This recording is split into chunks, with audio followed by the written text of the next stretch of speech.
Let's continue to discuss the book of Jude, especially in the portion of verse 5 up to verse 7. Basahan ko diri. Though you already know all this, I want to remind you that the Lord delivered His people out of Egypt, but later destroyed those who did not believe. And the angels who did not keep their positions of authority, but abandoned their own homes, this He has kept in darkness, bound with everlasting chains for judgment on the great day.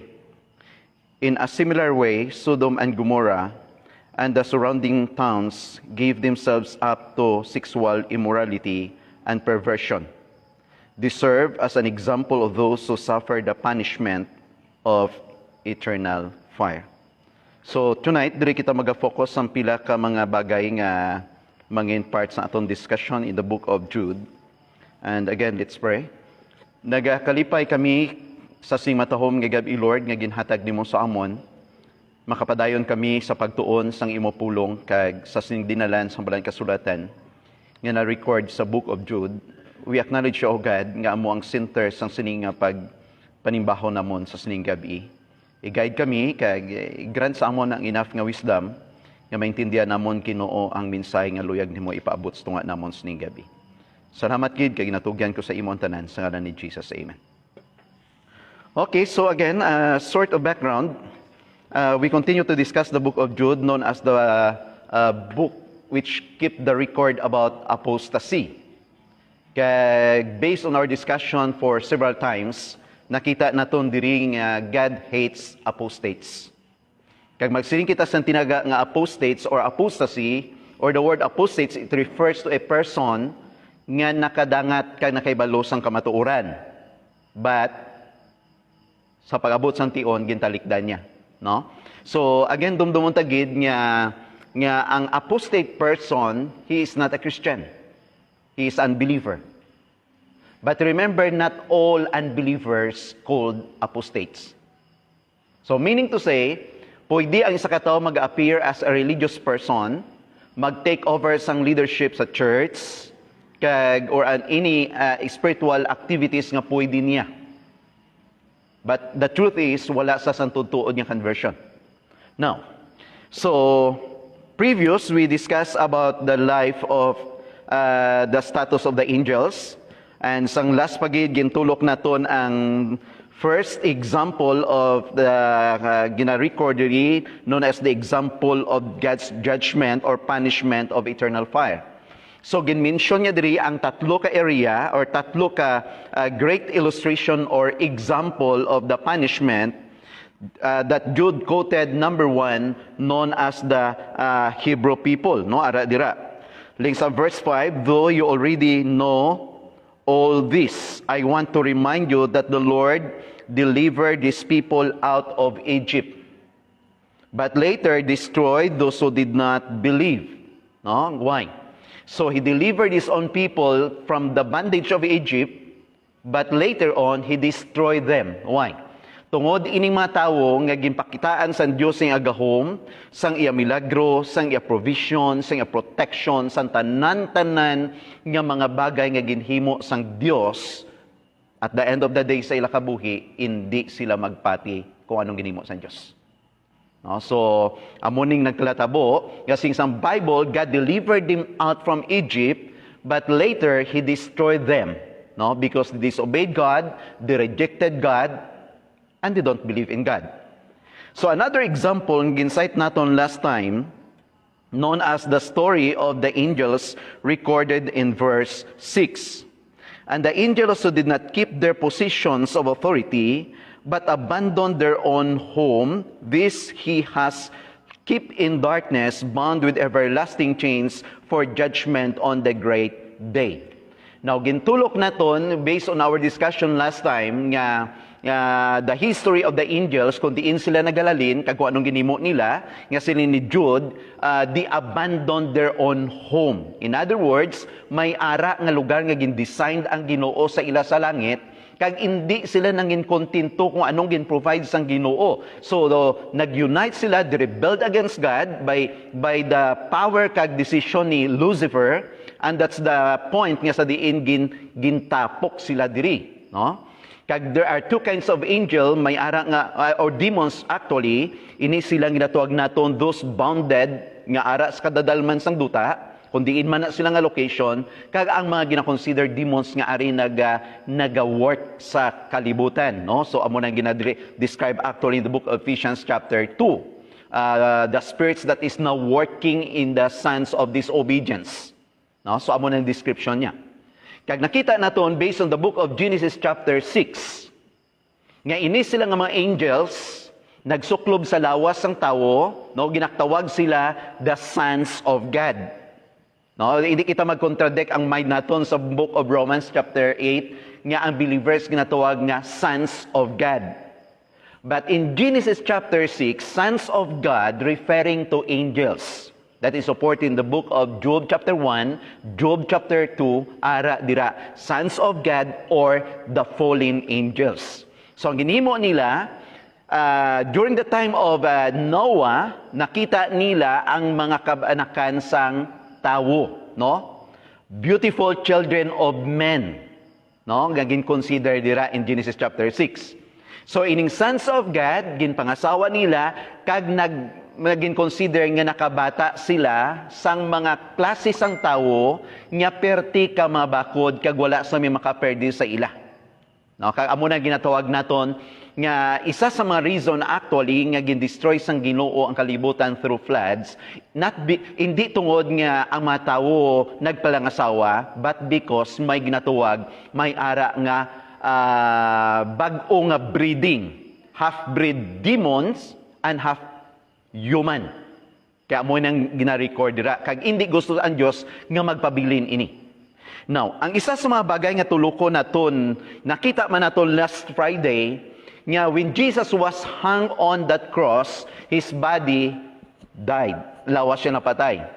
According to the book of 1 Peter chapter 3 verse 18 to 20, sang napatay ang iya lawas nga nagahang sa ibabaw sa cross, but not his spirit, and his spirit went to the spirit in prison and preached. What does it mean? Hindi nagakapatay ang espiritu, even ang espiritu sa tao, only our bodies. Ang lawas na lang. So his spirit went to the spirit in prison and preached, not to evangelize, not to give them another chance, because the word preach appeared in the Greek translation is the word to herald, no? So, to proclaim the victory over sa sininga mga enemies. So, at least nakita naton kag natalupangda naton kung ano ina sila ang nagkalatabo nga ang kabuhi sa mga Hebrew people, kang kabuhi kag illustration sa mga angels nagapahayag that those group of people or angelic being nga nagdisobey or wala nagsubmit or wala nagtuman ka nagpabilin sa pagpabilin sa kabubuton sa Dios. Remember that God hates apostates. Now, let's proceed now in verse 7. In a similar way, another illustration, the third one, Sodom and Gomorrah and the surrounding towns gave themselves up to sexual immorality and perversion. Ano ang natabo diri? Ang gingamit kaya they serve. It refers to the Hebrew people. It refers to the angels. It refers to the people where? In Sodom and Gomorrah and the surrounding towns. So, the word where, gamit diri, ngano siya, they serve, ini silang tatlo kahugna nga ginhambal 5, 6, and 7, nagaserves ini, nga ang mga bagay nga nagkalatabo kag may natabo sang una, nagaserve ini as a warning sang isa ka real nga matabo about eternal lake of fire. So amo na ding luyag i-drive out ni Jude. Okay. In a similar way, Sodom and Gomorrah and the surrounding towns give themselves up to sexual immorality. Church, remember, hindi lang Sodom, hindi lang Gomorrah. Sodom kag Gomorrah, duwa ni ka cities. Ining duha ka syudad, may nagalibot pa sa ila nga mga syudad.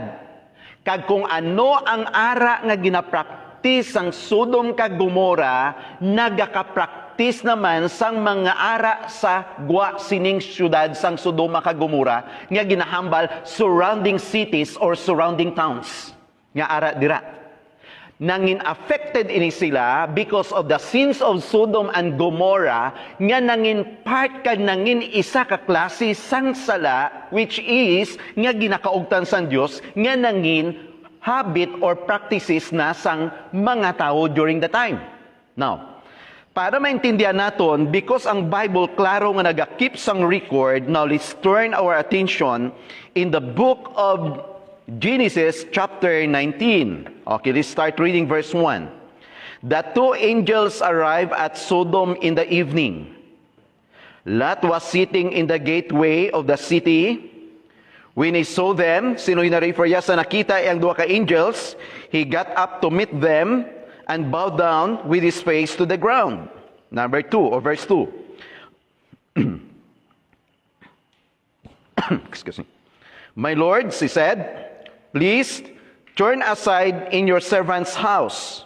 You can wash your feet and spend the night and then go on your way early in the morning. Anong sabat sa dua ka angels?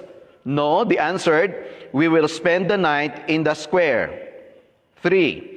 But he insisted so strongly that they did go with him and entered his house.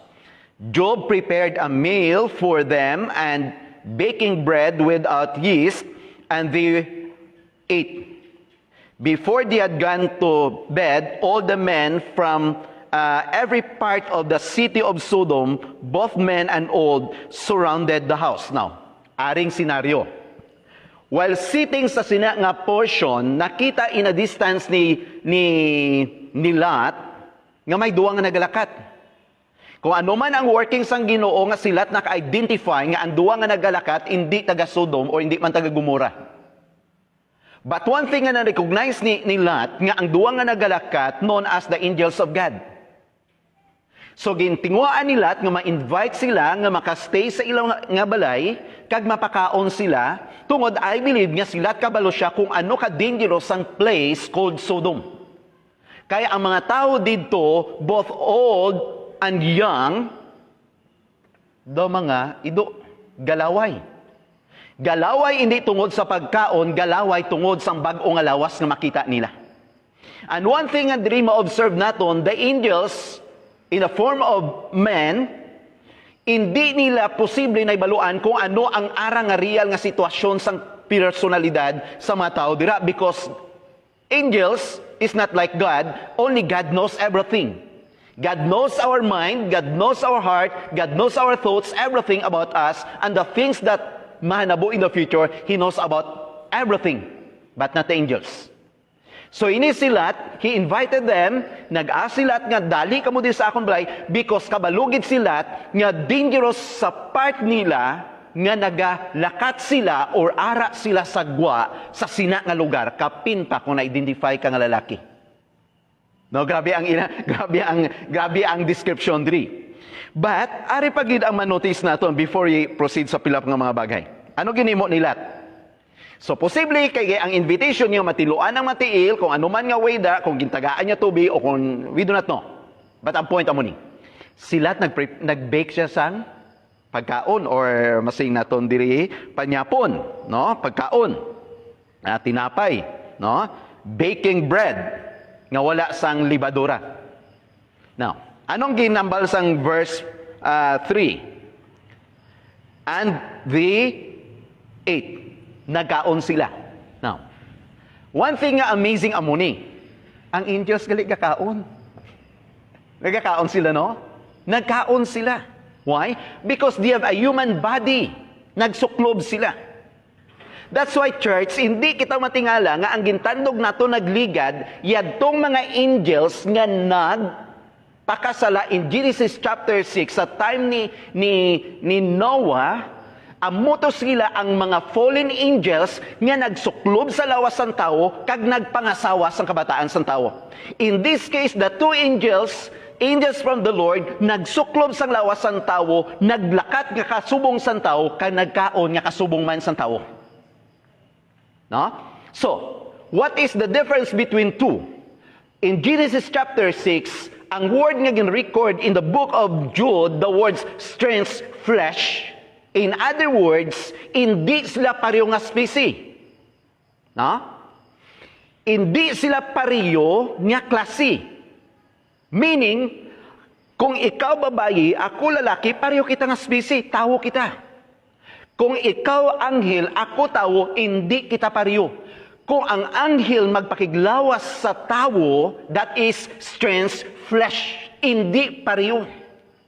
So in Genesis chapter 6, ini ang mga angels known as the fallen angels, sa pagtupa nila sa kalibutan, nagkita nila, kag samtang nag-ari sa kalibutan diri, nakita nila nga ang mga kababayan, kabataan sa mga tao, mga tahom, nagsuklob sila sa lawas sang tao, kag didto nagpangasawa gid sila ya. While in this portion, the other two angels, known as the angels of the Lord, ari naman ang problem. Ang mga taga-Sodom kag taga-Gomora, particularly the Sodom, sang nakita nilang duha ka angels, imagine the whole city nga nakatarupangod sang adlaw kundi inining duha ka tawo, kag na-identify nila kundi nga balay, ginlibutan nila ang balay ni Lot. And what is their purpose? To have sex. Imagine nga description sa book of Genesis chapter 19, both old and young. Grabe na matigulang na mga veterano na nga mga agi. Actually, one of the reason nga ginakaugtan gid sang Dios that even until now, ang issue sang homosexuality. Masa kita, grabe, pastor. Yes, that is in the Bible, the book of 1 Corinthians chapter 6, gina-record in verse 9 to 10, wala sang homosexual nga makapalangit. Ang question, ang Ginoo pastor gapalangga sa agi? Yes. Ang agi pastor makapalangit? Hindi. Because ginpalangga sa Dios ang tao regardless kung ano man kita ka makasasala, pero kung ang tao hindi magbag-o kag magbalik sa iya, i-destroy gid siya sang Ginoo.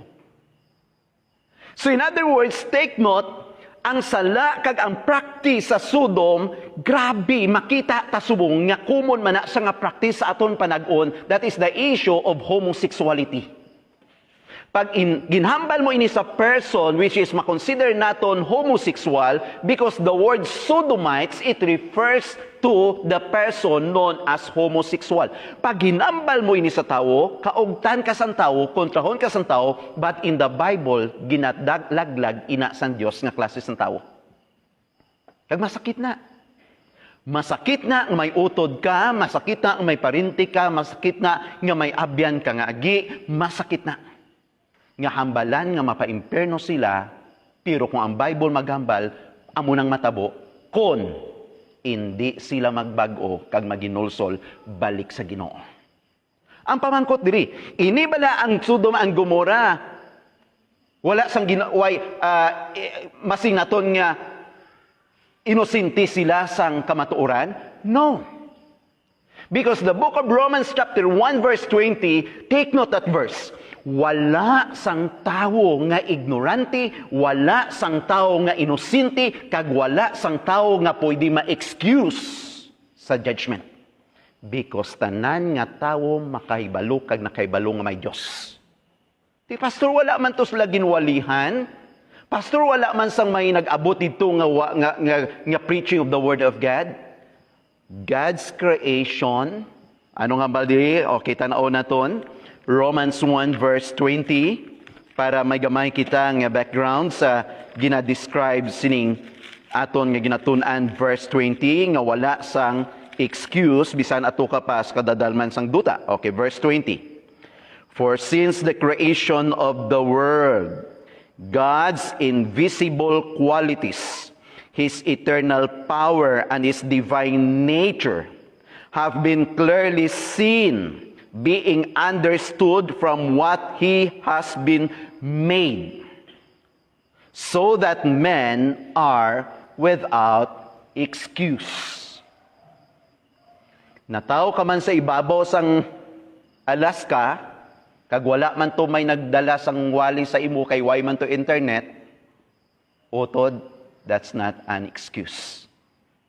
Because God's creation, tanan nga makita sang mata sang tawo, nga gin-create sang God, nagahambal kag nagasugid nga may God ang kalibutan. So that men are without excuse. So now, balik kita. Anong natabo diri? Makita naton Sodom and Gomorrah, did they even know the truth? In Romans 1:20, yes. Because Romans chapter 1, everyone has a knowledge of God and that He is without excuse. There is no reason that Sodom and Gomorrah were ignorant. Why? Because they rejected the truth and gave themselves over to indulging in a gross kind of sexual evil and going after strange flesh. Imagine nimo kung paano gin-desire nila nga magpakigilawas sa ginatuwag naton angelic being. So diri ginbasa naton ang presensya sang angel. The angel went to the city to rescue few righteous people. Why? Because ang interaction kag ang conversation ni Abraham kag sang God, while God and Abraham facing to Sodom and Gomorrah, God said, I will destroy sa sinang duha ka syudad. Because ang ila sala, hindi ko nagid masing naton, hindi nagid manami. Si Abraham kabalo siya nga ang iya hinablos nga silat, kag ang pamilya ni Lot ato didto. Kag kabalo kita nga si Lot is not an ordinary person, he is a wealthy man, he is also a judge of that city. Sitting at the gate. So si Lot ara dura, while Abraham nagaasa gayo, Lord, what if? Because God said, paulanon ko sang kalayo inang lugar, because sang ila kalautan. Sila ni Abraham, Lord, please, what if nga may 50 righteous men? Paulanon mo sang kalayo, kag tutdan mong syudad, sining sanggad, kung may 50 ka righteous person, for the sake of 50, hindi ko na paglaglagon. That's why makita naton nga from 50 to 40 to 30 to 20, 15, 10, sining sanggad, why nadala lang kutob? Hasta lang sa pulo. For the sake of 10, hindi ko pag i-destroy. But what is the problem? Wala kadabot 10. Lot, Mrs. Lot, ang subang kag ang manghodya nga bata nga babayi. 4 lang sila. Kaya ang problema pa, if we study the book of Genesis, ang asawa yan daw questionable pa kung tutuod yun man ito naluwas. Because that woman, the mother, sa nag-ulan na ang fire, brimstone fire sa sinang lugar, siling sa angel, don't look back. But this woman, tungod kay damo siya sa property, nabatian niya nagumo, nagapak na to, kag ang reflection sang kasanag, ato na gakakita nila sa unan, since ang angel, don't look back. Because the moment ka may magbalikid sa inyo, may consequence. What happened? Nagbalikid ang asawaya. And this man became a pillar of salt. Nagaserve sa isa ka statue reminder sang ginatuwag isa ka tao nga naga-disobey. Why? Because while nagadalagan siya, siguro nagakadumduman niyang jewelry box siya, nagakadumduman niya siguro to ang bag-o nga bakal nga any asset sa iya balay. Nga ang iyat nagadalagan ini nga babayi in a distance to escape from this judgment of God. But what is the problem? Physically ato na siya lapit sa bukid, but ang iya tagipusoon, ang iya nga tagipusoon nabilin sa Sodom kag Gomorrah. Kay si Kristo in tsaktugid, kundiin ang imo manggad, dito man ang imo tagipusoon. Nagbalikid siya. So at least nakita naton diri ang verse 1 and verse 2, evidently the angels didn't what they could expect from the citizens of Sodom, only God knows everything. So ang pleading ni Lot is in verse 3, the angels were eating, so they must have had physical form so they could consume food. Now, ano ang gina-record sa verses 4 to 5? Okay, Genesis chapter 19, 4 to 5.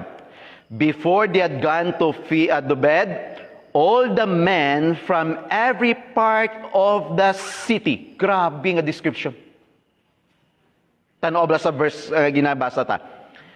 Sa manughigda na si Lot kag ang duha ka angels sa isang Bible.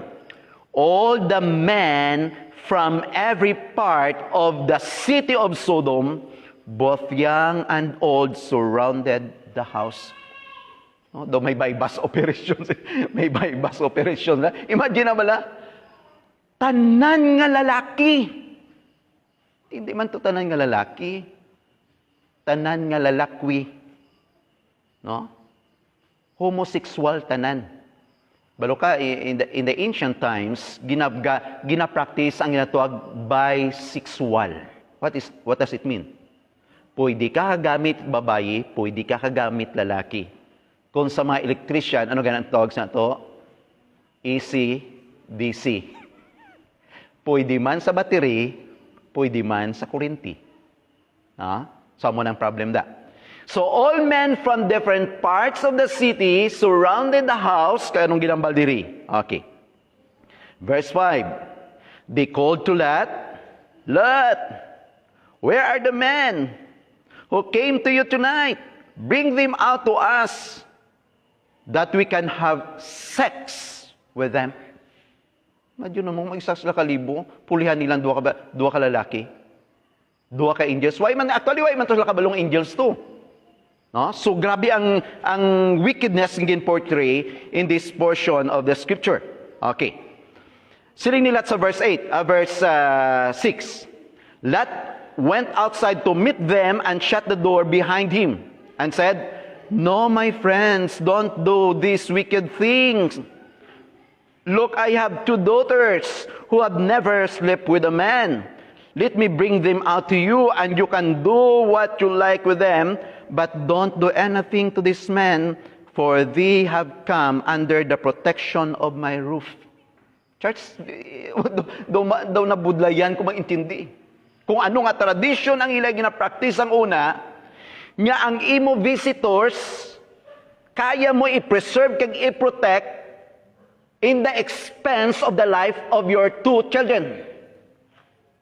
2 daughters. Sa expense ang imo do ka bata, iatag mo do mo kadalaga, pagustuhan mo, ala bahala ka mo da, isa ka mo kalibo, aran do ka bata, hindi lang iya pag kuanang akong visitors. Utod pa mangkot, pwede na sa aton. May bisita ka, nagkadto sa imo balay, dason, amuni nga kaso, iatag mo bata mo for the 6 new visitor, nga first time mo na meet. Grabe ay. Actually, hindi ko kaintindi sa sini nga tradisyon, kag sa sini nga bargain nga ginhimo ni Lot. But si Lot diri, I don't know kung ano nga klase sa interpretation ang pwede diri, pero ang nabudlayan ko diri, nga kaya i-offer ang doya ka bata, kabalugid siya, nga ang pag-offer ya sa bata, ya that is sin. Sa Lot, yung Japon, yatag mo kabalo ka nga musta nila. But for Lot, what is important, do not harm my visitors. Siguro diri na nagsulod ang book of Hebrews nga nagasiling in the book of Hebrews chapter 13. There are times nga may mga visitors kita, be kind to strangers, i-accommodate sila. Tungod way ta kabalong ako isa may mga strangers kita nga ginakomodar sa aton balay nga mga anghel gali sila. Wow, kanami. Pero sa aton subong nga panag-undaw kabudlay mag-identify sang tao kung angel siya. Kay kadamo sa mga tao, even kaugalingon mga pamilya nga halin sa ibang nga lugar, nga ginakomodar mo, abi mo anghel, demonyo gali. Sila ang nagapangawat sa property mo, sila ang magapatay sa kabataan o magarip sa mga tao inside sa puluyan mo, or even sila ang magapatay sa mga tao upod sa imo sa sulod sa puluyan. Damo na sila nagkalatabo. That's why ang Bible nag-command to accommodate strangers, but the truth is, in our times, it is so hard to accommodate a person nga wala tanibaluan ang background, anong ikabuhi, sa din sa nagalins, kag sisino siya. that is very risky. But, Lot, ginbaton sila ni Lot, ginprotect sila ni Lot, kaya ano natabo diri? Siling sang mga tawo, ato ang duwa, where are the men who came to you tonight? Ano nga baldira sa next verse? Sang ginbargain ni Lot ang iya bata, ari ay sa verse 8. Look, I have 2 daughters who have never sleep with a man. Okay, amo nang balya. 9. Siling niya diri, get out of your way. Sino ni ginabalan? Siling sa mga tawo, mga Sodomites, pahigad ka. Nga man. They replied, and he said, this fellow came here as an alien, and now he wants to play the judge. We'll treat you worse than them. They keep bringing pressure on Lot and move toward to break down the roof or the door. Church, take note, na mersa na ini mga tao, may commotion nga na natabo, gin-force na nila si Lot nga magpaigad, by force, Lot, kung hindi ka na magpaigad, ang matabo sa siningduwa para sa amon, mas worse ang mahimo namon sa imo. Tigulang ka na ya. But you know what? Verse 10, but the man inside reached out and pulled Lot back into the house and shut the door. Then they struck the men who were on the door of the house, young and old, with blindness, so that they could not find the door. Imagine, nga ini nga mga tao, bisan pa nga nagkalabulag na, padayon nga nagahuri kap, kundi ang pertahan, kag nagatinguha, nga magkapyot kung sino to ang tao nga gusto nila.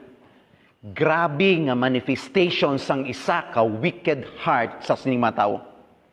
And diri makita naton nga sining sang verse 8 to 11, again, the 2, verse 11 again, then they struck the men who were at the door of the house, young and old, with blindness, so that they could not find the door. Imagine nimo, bulag na ha, hindi nakakita, wala na sa may makita, pero ang passion sa tagipusoon, wala gid nagbago, mag-commit gyapon sa pagpakasala. Kaya muning pinaka-worst nga scenario, the persistence of the crowd, that after they were blind, these men were still determined to get inside. How about in verse 12 and 13? Okay. Then the 2 men said to Lot, do you have anyone else here? Sons-in-law, sons or daughters, or anyone else in the city that belongs to you, get them out of here, because we are going to destroy this place. The outcry to the Lord against its people is so great that He has sent us to destroy it. Imagine mo mga utod. God's purpose is to destroy them. Why? Let's go back now to our text. In the book of Jude, it says in verse 7, in a similar way, Sodom and Gomorrah and the surrounding towns gave themselves up to sexual immorality and perversion. They serve as an example of those who suffer the punishment of eternal fire. What does it mean? Remember, God warned us by using these 3 illustrations that God hates those people known as an apostates. People nga nakaibalo sang kamatuoran, na warningan sang kamatuoran, naka-experience siya kung ano ka nami sang ginhatag sang Dios, nakabati kang nakatilaw kung ano katahom sang promises sang Dios in the future. But ginatalikdan nila. It is because of this world. Ginfollow nila ang footstep ni Demas in the book of 2 Timothy chapter 4 verse 10. Demas departed us and he went back to the world. So church, ang hambal ni Jude, ang nagkalatabo, serve as an example to those who suffer the punishment of eternal fire. Nagahambal ang Bible nga ang final punishment sa isa ka tawo is not flood, but fire. That's why, siring naton si Jude, kag si Peter, nag-address ang sari nga issue against the issue of apostasy. In 2 Peter chapter 3, starting verse 5 to verse 7, siring ni Peter, okay? For, and they will say, where is this coming he promised? Ever since our fathers died, everything goes on as it has since the beginning of creation. But they deliberately forget that long ago by God's word, the heavens, take note, the heavens existed and the earth was formed out of water and by water. By these waters also the world of that time was deluged and destroyed.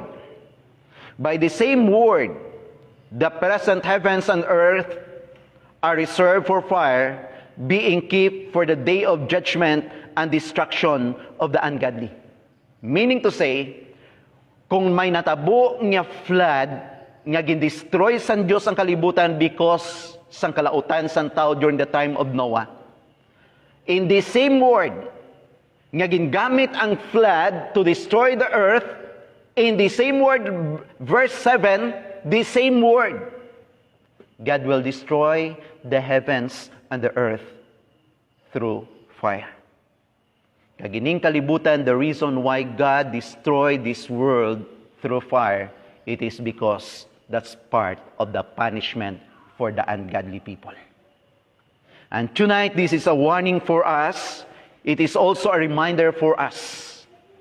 Nga ang tanan ginhimo na sang Dios in the book of Hebrews chapter 1, in the past, God spoke through angels or prophets, but in this last day, nagpakigambal siya through His Son. Because His Son, Jesus Christ, the book of Hebrews 1:3, He is the exact image or the representation of His exact representation of His image. Nga ang isa ka Diyos nga hindi makita, nagmanifesta in the person of Jesus Christ, nga ini ginhimo sang Ginoo. Take note in the book of Romans chapter 8:32 that He gave His own Son. He did not spare His own Son, and He gave Him up for us all. So meaning gin-offer niya, gin-surrender yang ianak, wala siya naghatag, wala iya gin-surrender ka ginhatag ang i-adopted child or ang bata sang iban, but He gave His own Son. Ang tanan nga intensity sang judgment, ang tanan nga pain, tanan nga klase sang judgment, na-experience siya ni Kristo just to give us life eternal, just to give us hope in the future, just to give us a right position in the heavenly places, in order for us nga mapabatsyag nga during the crucifixion day, He abandoned His Son because He loves us so much. So that's why this is the message of the Lord for us. Ano man ang mga failures nga nagakatabo sa kabuhi naton, ano man ka misis ang background sang aton pamilya, sang aton kabuhi in the past, your past mistakes, your past failures, your family background, wala naga-define sang imo life in the future. Amo nang ginambal bala, kung natawo kita nga pigado, wala kita choice. Kung sino man ang ato nang ginikanan, wala kita choice. Pero sa kabuhi ta, may mga choices kita. Kung mapalangit ka or hindi, choice mo na. Kung mangalagad ka sa Ginoo, choice mo na. Because within 24 hours, life is full of choices. Imo na iya ginpili kung mangalagad ka sa Diyos o kung hindi, imo man na ginpili kung magmatutom ka sa Diyos o kung hindi. ang imo mangin future, pwede mo na ma-define subong kung ano nga decision kag target nga imo labuton. If you want a happy future, secured future, decide it now. By trusting, by committing, by surrendering your whole life to the Lord. So take note, ang natapos nga crucifixion sa ibabaw sa cross nag-remind that when we talk about sin, God is serious about sin. Kag diri ginpakita sa Bible nga ini nga istorya kag ini nga ilustrasyon nag-serve as an example kag warning that in the future heaven is a real place but hell also is a real place. It is our choice kung diin kita dira tanan. Amo nang ginambal naton in the book of John chapter 3 verse 18.